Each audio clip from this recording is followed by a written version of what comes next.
二人でかかれば僕くらいなら倒せるぞ。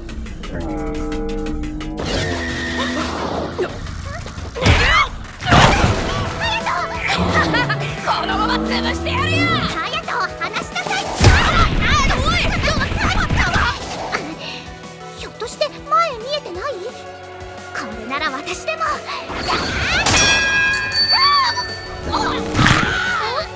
なんかすごく効いた。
知るかよ。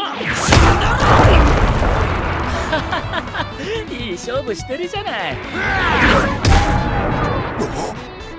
ところで魔族の君、太陽を虫眼鏡や望遠鏡で見てはいけませんって聞いたことある？は？正直なところよく意味がわからなくてね。くそ、ふざけた真似を。閃光弾は十分効果があるようだな。出口は塞がれたか。ところで目が治るまでの暇つぶしでいい。少し話さないか。ピサラ大将、あなたは頭がいい。僕みたいな弱い相手をわざわざこんな場所に追い詰めて殺そうとする徹底ぶり、それはあなたが今の状況を理解している証拠さ。魔族側にはもうほとんど勝ち目がないことを理解しているんでしょ。あなたたちの考えが分かりますよ。僕ら3人を成長する前に殺し、残るリーザーはそれなりの準備を整えてからどうにかする、そういったところですか。楽観的な妄想をするのは結構だが、貴様らは今日全員死ぬ、それだけだ。確かに僕は死ぬかもしれませんね。でも他の2人を襲うであろう魔族はプロンティアさんに全員倒される。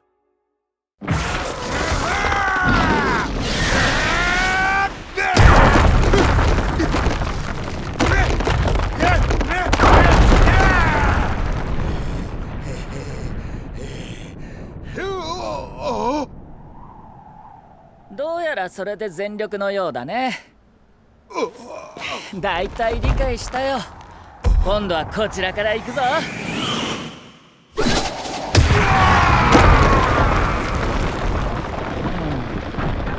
局直に殴るのが一番強いな。魔族に勝てるイダテンはリンさんだけじゃない。楽観的に考えてるのは魔族の方さ。魔族はそもそも知能がなく、何万という数で死も恐れず暴れ回るから脅威だったんだよ。だからなんだ、何を話そうと貴様は死ぬだけだ。バカめ、そのまましばらくほざいてろ。そうかな。僕はここから逃げることさえできればプロンティアさんを呼べる。それであなたは死ぬ。ああ、そうだな。そのままダラダラ話してろ、ゴミめ。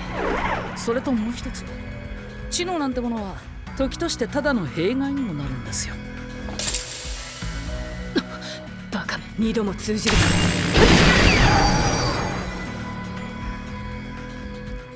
一体何の真似だ。ダメージを与えられるとでも思ったのか。そうですね、服を破るのが精一杯ですよ。いい形のおっぱいしてるじゃないですか。は貴様。ほら、こんなくだらないことで大幅に動きが制限された。だいたい魔族の最重要任務は子孫繁栄による仲間増やしのはず。そこで思ったんですよ。あなたは変に知能が高い分プライドも高くなり、繁殖任務にはつけず、結果精神的には裸すらさらせない可愛らしい生娘みたいなものだとね。この野郎、殺してやる、殺してやる、絶対に殺してやる。死ね。何？その手は通じない。最初に来た魔族の仲間が散々見せてくれたからね。ニッケルか。今度は何を。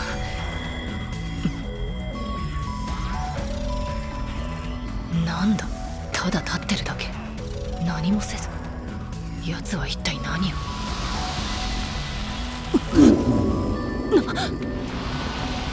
毒か。まさか初めからこれが目的でダラダラと話を。だがなぜだ。毒など私に効くわけが。純粋な魔族に即効性のある薬なんてない。でもあなたたちは人の脳を使っている。人間の脳は苦痛にはある程度耐えられても、快楽にはいともたやすく屈する。そう、高濃度の麻薬と美薬の混合物さ。最初からリスクを恐れず突っ込んでくれば僕を殺せたのに、生地知能があるだけにリスクを恐れ躊躇し失敗する。でも聞こえてないか。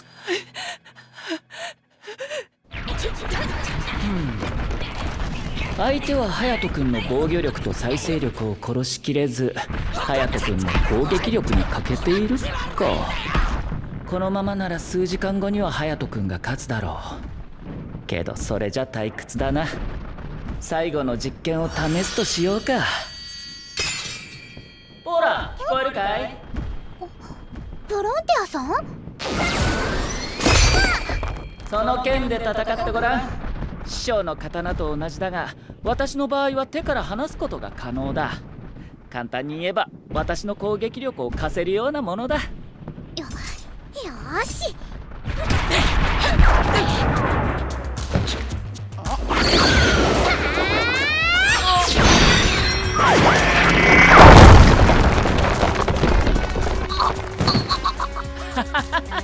ゲーム序盤で最強武器を装備したような状態だね。ほら、隼人君に貸してあげて。はい、隼人。おう。待て、コウさん、毎回やめて、お願いします。命だけは助けてください。あんなの使って勝っても納得がいかねえよな。来いよ、普通に蹴りつけようぜ。チートに興味はない。純粋に強くなりたいタイプか。私をどうする。そりゃせっかく憤りにできたんですし、いろいろと楽しませてもらいますよ。やめて。いや、このまま殺せ。何かいやらしいことを考えてるようですが、大丈夫ですよ。ま、そっちの方がマシかもしれませんけどね。僕は科学者。楽しむベッドは手術台、差し込むものは鋭いメス。僕は自然発生したため、隼人に会うまで自分が何なのかわからなかったんです。そのため自分の正体を知るために数えきれないほどの人間を分解してきた。人の脳をいじるのは得意なんですよ。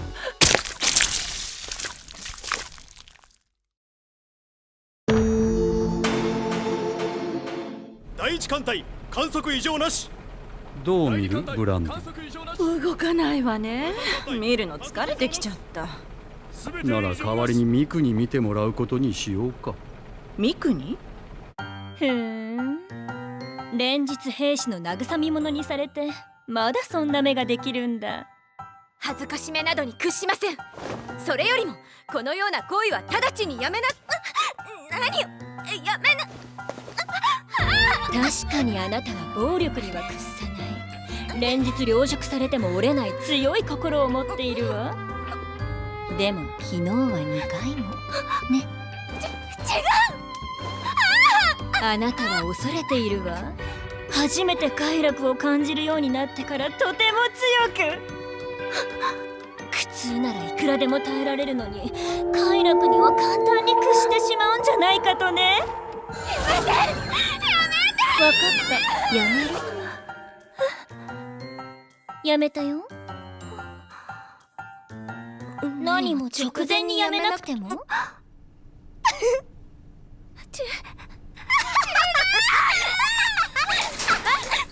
ミク、モニタールームまで来てもらえるかしら？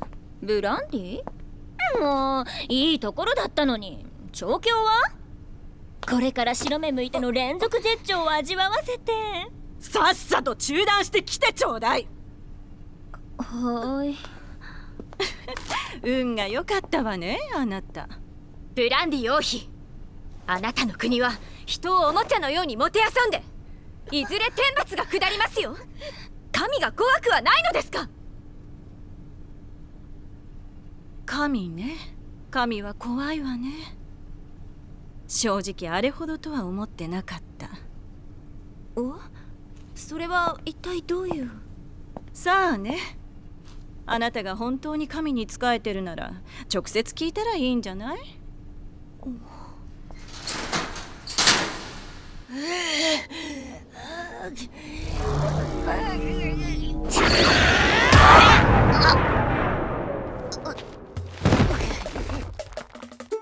もう立てないか？俺の勝ちだな。くそ。6時間か。思ったより早かったな。うん、了解。ようこそネプト・コリー。これからあなたたちにもイースリー様のありがたい洗脳手術を受け仲間になってもらいます。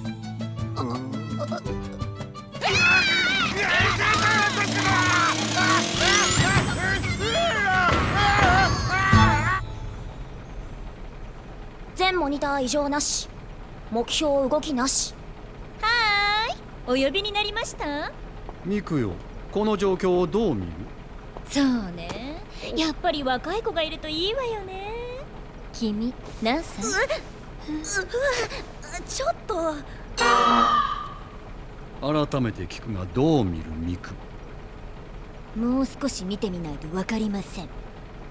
皇帝を前によくふざけられるな。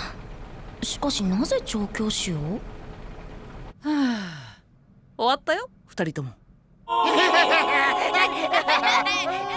大丈夫なのですか2人とも？はあ、しばらくしたら馴染むから心配ないよ。じゃあ聞かせてもらえるかな。残りの魔族やゾブルについて詳しくね。ああ、いいだろう。残り魔族数は359名。その中で実質危険なのは3人。ゾブル王妃ブランディ、ゾブル皇帝竹下、サンバウメヨ。この3人は私やネプトより強い。特にブランディは桁が違う。ウメヨが強いのは生まれたての魔族を押さえつけ、体内に一時的に相手を取り込む力を持っているからだ。その後人間と融合させて人の形と知能をつける。ゾブルが娘たちをさらい調教するのはそのためだ。初めは好きなように兵士に襲わせていたのだが、それだと子供を作れなくなるくらい壊されたり自殺されたりがほとんどだ。それでは意味がない。今では暴行は戦争の最中だけやっていいことにしている。それを目的に最前線の戦場に行くことを志願する兵士も大勢いることだしな。どうしたの？あ、いや、こういう話をしたら多少なり嫌悪感を抱くものかと思っていたが、まるで無関心だ。イダテンは人間の味方ではなかったのか？まあ味方だとは思うけど、人間が決めた人権や倫理に関しては無頓着なんだよ。だったらもう積んでるじゃねえか。長髪の兄ちゃんとあの島にいた化け物2人で国民ごとゾブルを潰したら終わりだろ。いや、無計画にゾブルを消せば人間社会のバランスが崩れる。ホタエナとサラバエルが争うと厄介だ。とにかく人間については僕がどうにかするよ。君たちは僕らを殺したことにしてゾブルに戻り内部スパイになってくれ。それは無理ですね。なんでだよ。死体でも持って帰れって言われてんのか？まあそれもあるが、ゾブルにはミクがいる。奴が別の意味で厄介だ。ねえねえ、第6艦隊を15キロ沖に移動させてよ。逆に1から5までは2キロ近づけて。ミク、それで何が変わる？多分だけど、あの人両手組むのやめて足も多少動くんじゃないかな。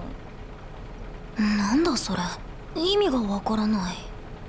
ミク？誰だいそれは。強えのかそいつ？いや、そうではない。普段は捕らえた娘の調教をしているだけのやつだ。おそらくそこのツインテールの子でも勝てる。私？根本から話そうか。我々の融合方法とは、人と魔族、赤子同士の成長過程に合わせ徐々に融合させるかなり自然任せな方法を使っているんだ。だがそれだと変形する箇所もパワーもバラバラになってしまう。その不確定要素を解消しようと融合過程に手を加えたのがミクとバコードの2人だ。結果的には失敗だがな。奴らは変形能力も力も大幅に失った。ただし悪いことばかりではない。神経にエネルギーが回る副作用を起こし、バコードには多量の情報を処理する能力が、そしてミクには異常な洞察力が身についた。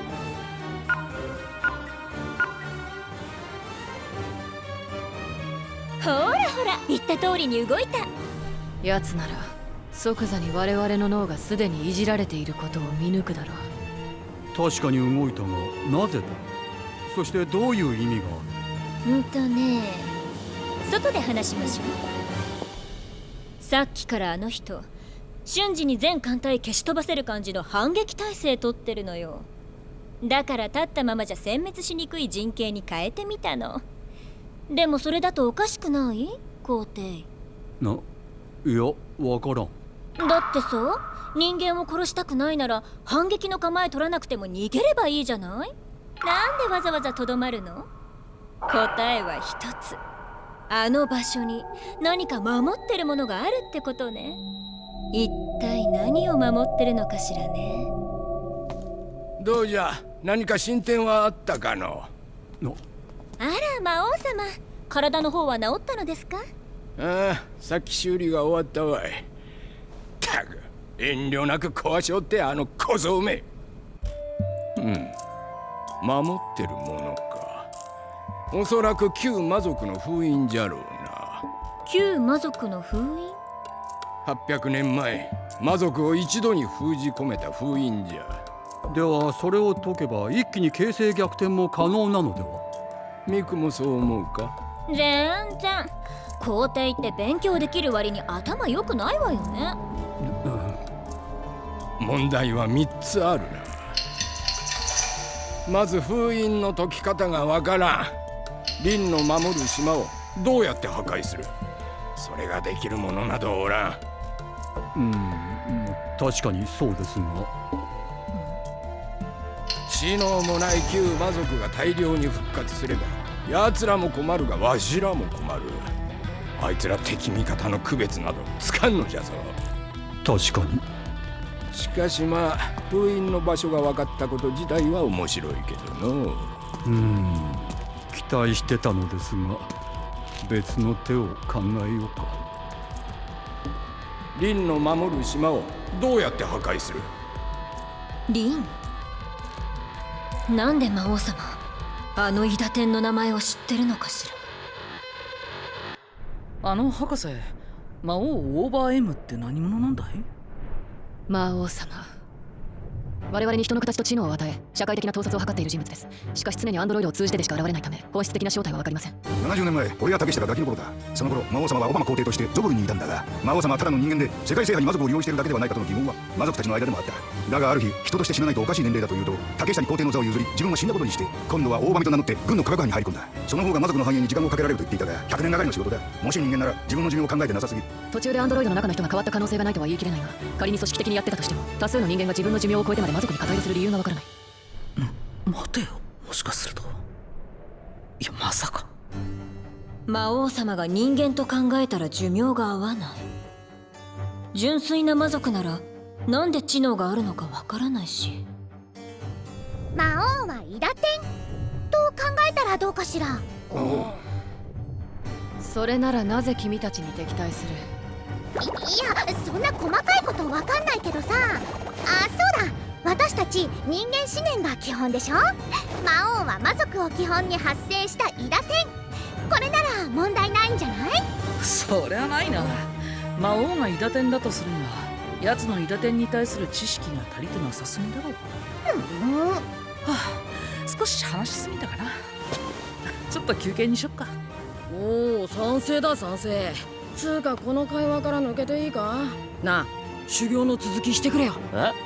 あ、少しプロンティアさんに話があるんですが、先にいいです？ああ、わかった。おい、俺の修行どうすんだ？心配ないよ。課題は置いていく。まずはこの3人を倒せるようになってみな。なるほど、生かした課題だな。ピサラ大将。はい。魔王ってもしかすると確かに言う通りです。らしくないな、イースリー君。なんであんな半端なところで話を中断した？何かに気づいたな？はい、全て理解しました。奴らが魔王と呼ぶあの博士、その正体をね。